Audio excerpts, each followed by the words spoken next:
The first teacher of humanity was not human. That is not a modern theory. It is not something invented for a documentary. It is what the oldest records of Mesopotamia say, in their own words, about where civilization came from. And what they say is stranger than anything that was later built on top of it. They do not say that humanity discovered fire, then farming, then writing, slowly across thousands of years of trial and error. They say civilization was delivered, handed over, nearly complete, by something that came out of the sea. It arrived, it taught, and then it went back into the water. And before it left, according to the record, it made a promise, one that almost no retelling includes because it changes the story from history into something still open. It said it would come back, before the end. This is the account of the being the Babylonians called Oannes, the seven who stand behind him, and the promise the scribes wrote down and the world stopped repeating. Most of what we know about Oannes comes from a single remarkable source. A Babylonian priest named Berossus. Around 280 BCE, Berossus, a priest in the tradition of the god Marduk, set out to explain Babylon to the Greek-speaking world and wrote a history he called the Babyloniaca. He was not guessing. He had access to temple archives, records the priesthood had kept and copied for thousands of years. His own work is lost, but it survived in pieces, quoted by later writers, copied forward through Alexander Polyhistor, then Eusebius, then a Byzantine chronicler named Syncellus. The chain is long, but the description that came down it is unmistakable. In the first year, Berossus wrote, from the Erythraean Sea, the body of water the Babylonians knew as the Persian Gulf, a creature emerged at the place where the sea met the land. Its body was that of a fish, but beneath the fish's head there was a second head, a human one. It had human feet beneath the tail, and it spoke. Human language, articulate, intelligent. By day it came up among the people, and it taught. It gave them letters, writing itself. It taught them mathematics and geometry. It showed them how to found cities and raise temples, how to draw up laws, how to measure and divide land, how to plant seed and bring in a harvest. Everything, Berossus says, that softens and civilizes human life. Everything that separates a civilization from a band of survivors. And it took no food. When the sun went down, Oannes went back into the sea and spent the night in the deep, because, the account says, it was amphibious, built for both worlds. Then comes the line that is easy to read past and should not be. Nothing, Berossus writes, was added to this teaching afterward. The knowledge was given complete. It did not develop slowly. It was delivered whole at the beginning, and everything that came after was just humanity using what it had already been handed. Sit with the strangeness of that claim. This is not a people taking credit for their own genius. The Babylonians built the first cities, the first writing, the first codes of law in recorded history. And when they looked back at the source of all of it, they did not say, "We discovered this." They said, "It was given to us," by something that came out of the water and went back into it. If Oannes were the only record, one priest, one strange story written down centuries after the fact, it would be easy to set aside as a myth with no roots. It is not the only record. Oannes is the Greek name Berossus used. Underneath it, in the far older cuneiform sources, clay tablets written 1,000 years and more before Berossus was born, there is a whole class of beings this story belongs to. The Sumerians and Babylonians called them the Apkallu. In the older Sumerian, the Abgal. The word means roughly the sages, the wise ones. And there were 7 of them. The 7 Apkallu belong to the time before the flood. In the king lists and the sage lists, each of the first kings is paired with one, a counselor standing beside the throne, a non-human advisor who carried the knowledge the human ruler did not have. The first and greatest was Adapa, the sage of Eridu, the oldest city in the Sumerian reckoning, the city of the god of wisdom himself. Adapa is described as the one given broad understanding to reveal the designs of the land, the wisest of men, taught directly by the god of the deep. And here is what lifts this out of pure text and into something you can stand in front of. On the walls of the Assyrian palaces, at Nimrud, at Nineveh, there are figures carved into the stone exactly as Berossus described his sea creature, both centuries before and centuries after he wrote. A man, but draped in the skin of a great fish, the fish's head worn as a hood over the human head, the body and tail of the fish hanging down the back. These are the Apkallu, carved into the palace walls as guardians, as bringers of protection and wisdom, standing beside the king. And the Assyrians did not only carve them, they buried them. Small figurines of the fish-cloaked sages were sealed in clay boxes and set into the foundations of buildings, under doorways, beneath floors, in a ritual the texts call Bit Mezeri, the house of enclosure. The sages were placed in the threshold to guard the people living inside, to keep watch from below. Think about what that practice means. This was not only a story they told, it was something they did, physically placing the image of the 7 sages into the ground of their own homes, for protection, for century after century. You do not bury a guardian beneath your floor for a thing you believe is simply gone. So when Berossus, late in the tradition, wrote down the tale of a fish-bodied being that rose from the sea to teach, he was not inventing anything. He was recording the most recent version of something that ran back through more than 2,000 years of clay tablets, carved stone, and buried figurines. The same 7, the same fish, the same role, the teachers from the water. This is the detail that should change how you hear the whole thing. A single myth from a single source can be dismissed. A belief held continuously across 2 millennia, written in the oldest script on earth, carved into palace walls and buried in the foundations of homes. That is not a myth a culture tells. That is a thing a culture knows. There is a question the records keep circling without ever stating plainly, and it is the right one to ask. Why the water? Of all the places a teacher of humanity could come from, the sky, the mountain, the desert, the stars, the Mesopotamian tradition is unanimous and specific. They came from the sea.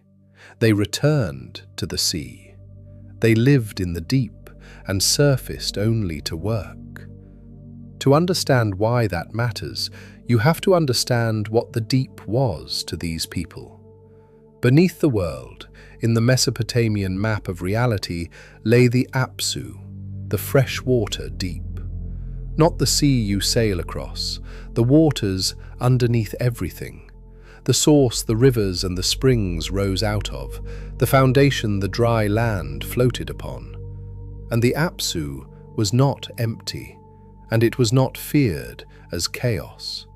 It was the home of Enki, Ea to the Babylonians, the god of wisdom of craft, of every art and skill a person could possess. To these people, the deep was not where monsters lived. The deep was where knowledge was kept. So a being that rises out of the water teaches every art and every skill and goes back down into the water when its work is done is not a random horror from the sea. It is something coming up out of the reservoir of wisdom itself, delivering a portion of what is kept down there and carrying the rest back under when it leaves. And the tradition is even more specific about what was kept down there. The Sumerians had a word for the foundations of civilization itself, the me. Not objects, something closer to blueprints or operating principles, the underlying designs for kingship, for the crafts, for law, for writing, for worship, for every institution that makes ordered life possible. And the me were held in the Apsu, in the keeping of Enki, the god of the deep. Civilization, in the Sumerian understanding, was not an idea that humans worked out for themselves. It was a set of designs that already existed, stored in the deep, waiting to be brought up and handed over. The sages who rose from the water were the ones who carried them up. They were not the authors of civilization, they were its couriers, and the warehouse was the deep they kept returning to. That is the shape the tradition describes, over and over, with a consistency that is genuinely difficult to wave away. Across centuries, across languages, across completely different media, a Greek history, a Sumerian king list, an Assyrian wall carving, a clay figurine in a box under a floor. All of them agree on the core of it. The teachers come from the deep. They deliver. They withdraw. And notice what the sages are never described as. They are never described as rulers. They do not conquer anyone. They do not demand worship. They do not seize a throne or found a dynasty. They have exactly one function, and the function is transfer. They arrive carrying knowledge the people do not have. They hand it over, and they leave. They are, in the plainest terms the tradition will allow, an instruction class, couriers of a body of knowledge that, by the tradition's own account, did not originate with human beings. Which leaves only one question, once you take the records on their own terms. If the knowledge was delivered, if it genuinely came from somewhere, then it came from someone. And that someone did not stay. That someone went back down into the deep and let the water close over the way in. The records are very clear that the door closed. They are far less clear that it was ever locked. Everything described so far, Oannes, the seven sages, Adapa, the teaching, the fish cloak, belongs to one specific stretch of time. The records are precise about this in a way that is easy to miss. The sages are antediluvian. They belong to the age before the flood.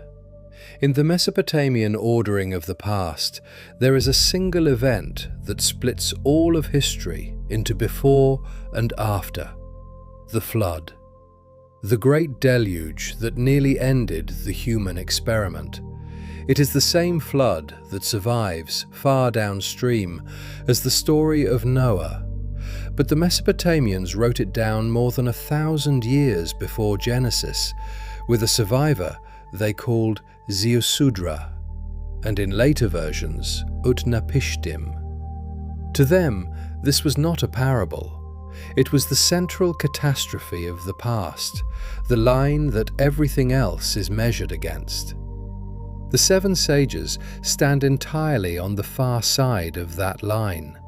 They taught the kings before the flood, and then, the records are consistent on this, they withdrew. The teaching was finished, the knowledge had been delivered, and the sages went back down into the Apsu, the deep they had come from. The water closed over them, and then the flood came. Put those two events in the order the records give them, because the order is the entire point. The teachers did not drown in the flood. They were already gone. They delivered civilization, they returned to the deep, and only after they had withdrawn did the waters rise to wipe the surface clean. The instruction class left before the cataclysm, as if the delivery, the withdrawal, and the flood were three stages of a single process. The lesson is given, the teacher steps back, and then the slate is wiped. So what happened to the knowledge they left behind? The tradition has an answer, and it is a careful one. The wisdom did not vanish with the flood. After the waters fell, a new line begins, not of Apkallu, the non-human sages, but of Umanu, human scholars, the learned men who carried the tradition forward into the world we recognize.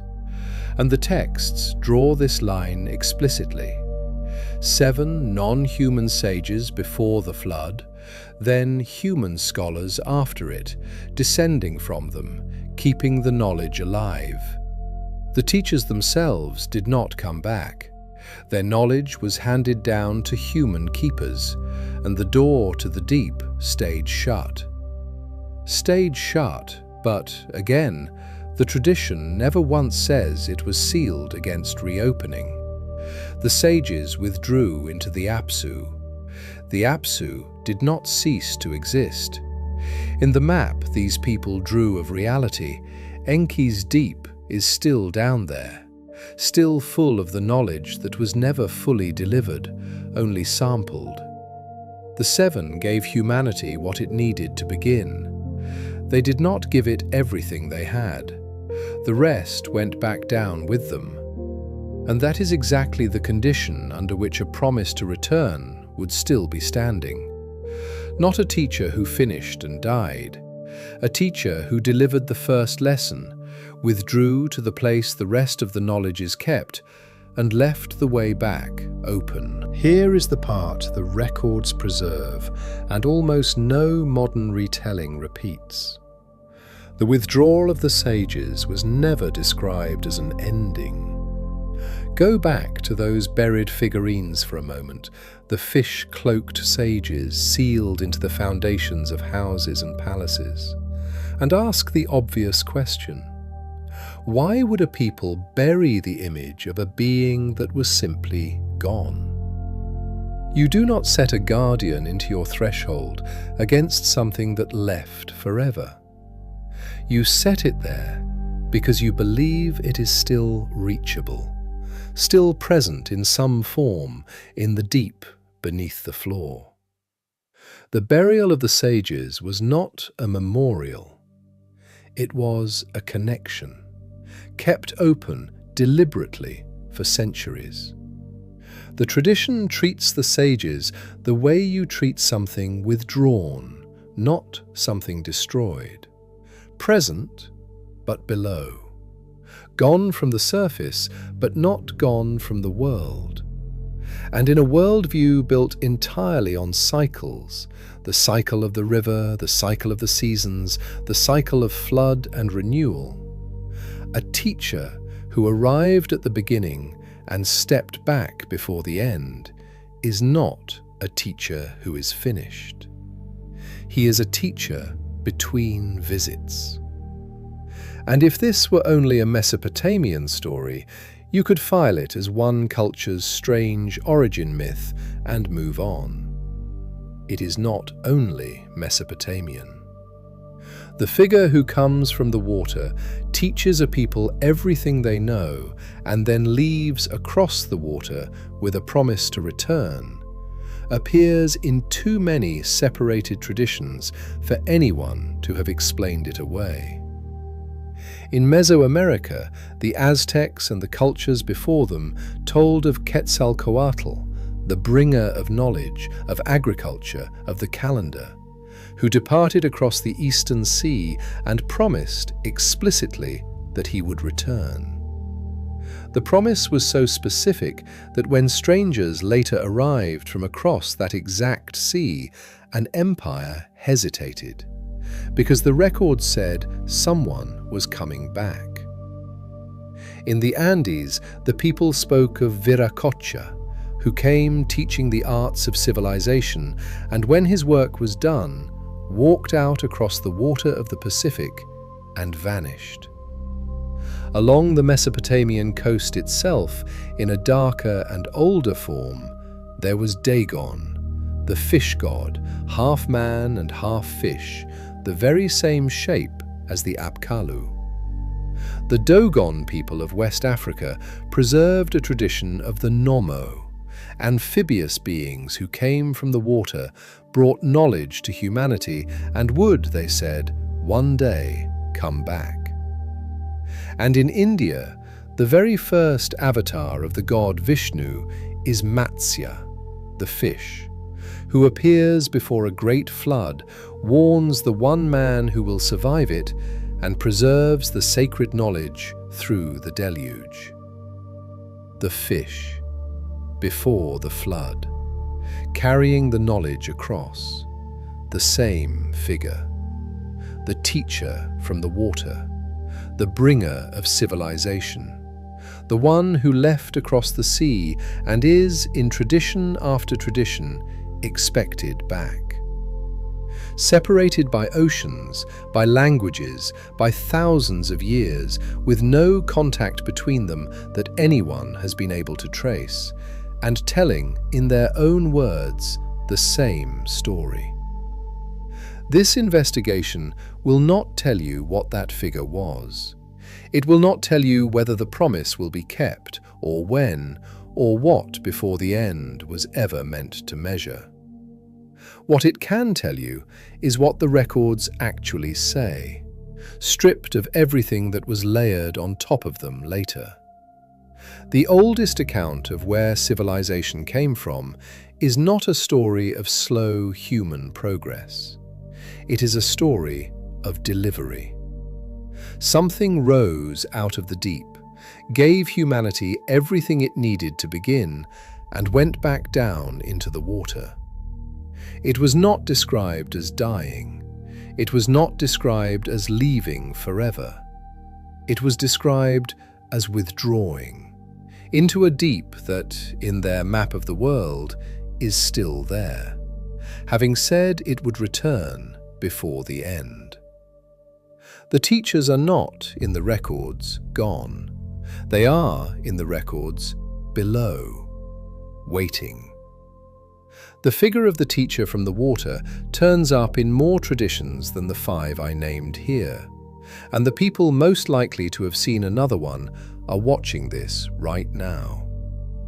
If you know of a being from your own culture's records, one who came from the sea, brought knowledge, and promised to come back, put it in the comments and say where it comes from. The map of this figure is bigger than any single archive, and it gets drawn down there in that comment section by the people who carry these stories. And if you want to be here as the rest of it comes up out of the deep, stay on the list. Subscribe. Because the deep is large, and everything we have looked at today was only the first thing it sent up.